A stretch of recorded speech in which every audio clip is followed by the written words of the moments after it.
Assalamualaikum warahmatullahi wabarakatuh. Apa kabar semuanya?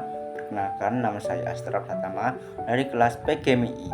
Di sini saya akan menyampaikan materi tentang sejarah kesusastraan di Indonesia untuk memenuhi tugas UTS.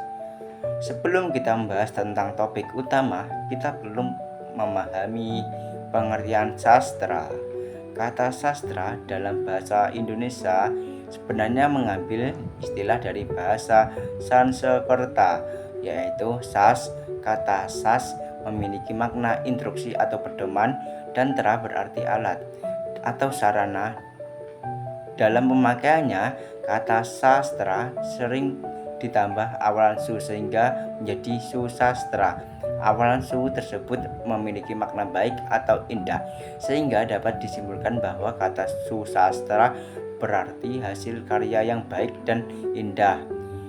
Periodisasi perkembangan sastra adalah penggolongan sastra yang didasarkan pada waktu awal munculnya sastra dengan perkembangannya.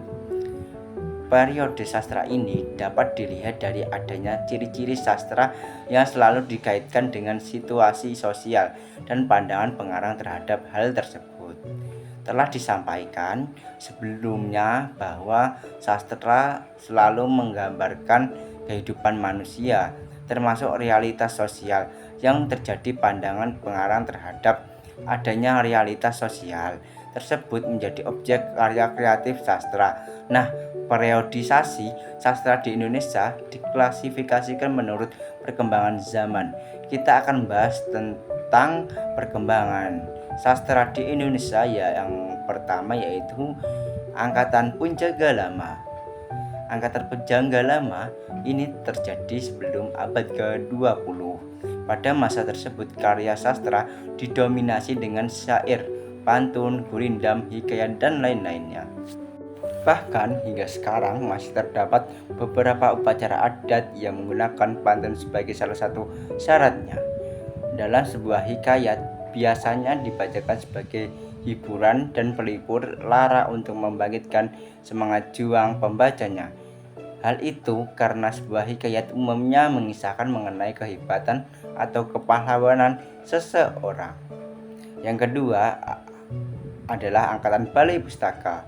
Angkatan Balai Pustaka ini berkembang pada tahun 20-an. Biasanya pengarang pada masa itu mempunyai keinginan luhur untuk memberikan pendidikan budi pekerti dan mencerdaskan kehidupan bangsa melalui bacaan semangat juang pembacanya. Hal itu karena sebuah hikayat. Sebenarnya pada masa ini angkatan sastra banyak didirikan oleh orang-orang Belanda dengan tujuan mereka bukan hanya ingin mengembangkan dan memajukan sastra Indonesia, tetapi untuk kepentingan politik.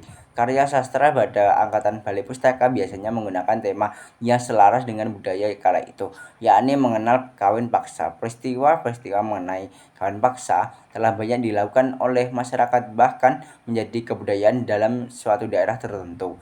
Berikut adalah contoh pengarang yang terkenal pada Angkatan Balai Pustaka, yakni Abdul Muiz.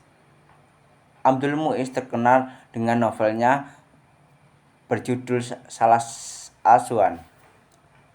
Abdul Muiz terkenal dengan novelnya berjudul Salah Asuhan pada tahun 1928. Karya sastra Salah Asuhan menceritakan mengenal perjodohan dan budaya setempat. Yang selanjutnya Marah Rusli. Marah Rusli terkenal akan novel yang berjudul Siti Nurbaya. Bahkan hingga saat ini novel tersebut terkenal dengan menjadi ikon perjodohan. Angkatan Pujangga Baru 1933 sampai 1942. Bulan Juli 1933 merupakan tonggak berdirinya sastra Angkatan Pujangga Baru, dan sastra itu juga terbitlah majalah dengan nama Pujangga Baru. Pada Angkatan Pujangga Baru ini, ciri khas yang paling menonjol adalah sebagian besar karya sastranya, baik itu prosa maupun puisi, mengandung suasana romantis. Tema yang digunakan pun tidak hanya melulu mengenai kawin paksa seperti sebelumnya, tetapi sudah berganti menjadi masalah kehidupan masyarakat modern. Novel-novel yang populer pada masa itu banyak, misalnya Manusia Baru, Sanusi Pen, yang menceritakan mengenai masalah perubahan. Selanjutnya layar terkembang Sultan Qadir Alis Jabana yang menceritakan mengenai kedudukan wanita. Yang selanjutnya layar terkembang Sultan Takdir Alis Jabana yang menceritakan mengenai kedudukan wanita. Yang selanjutnya Angkatan 45, Angkatan Kemerdekaan. Pada Angkatan 45 ini terjadi pada 1942 sampai 1945, di mana pada masa tersebut telah bangkit dan terintegrasi sastra yang ada di Indonesia. Karya sastra yang berkembang pada periode ini bersifat lebih realistis dibandingkan karya sastra angkatan sebelum-sebelumnya. Pada Angkatan 45 ini diwarnai dengan adanya permasalahan sosial seperti korupsi, penyelewengan, ketidakadilan, hingga kemerosotan moral dan budaya dalam masyarakatnya. Penulis populer pada Angkatan 45 yaitu Chairil Anwar, Idris Muchtar, Lubis, Trisno Sumarjo, dan M. Balfas. Yang selanjutnya Angkatan 50-an. Pada masa ini ditandai dengan terbitnya sebuah majalah sastra berjudul Kisah yang dipelopori oleh H. B. Jasin.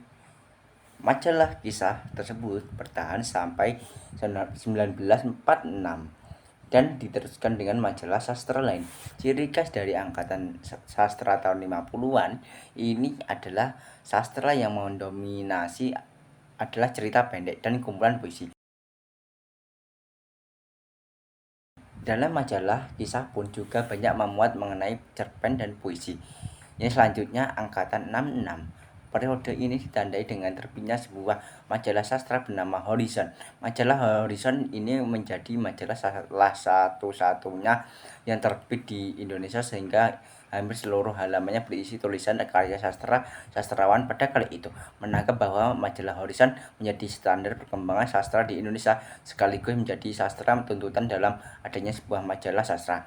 Pada awal tahun 70-an, seseorang sastra wanita, Margate, mengumumkan bahwa novelnya dimuat dalam koran Kompas. Hal itu turut menjadi jaminan bagi lakunya suatu penerbitan untuk menerbitkan sebuah karya sastra.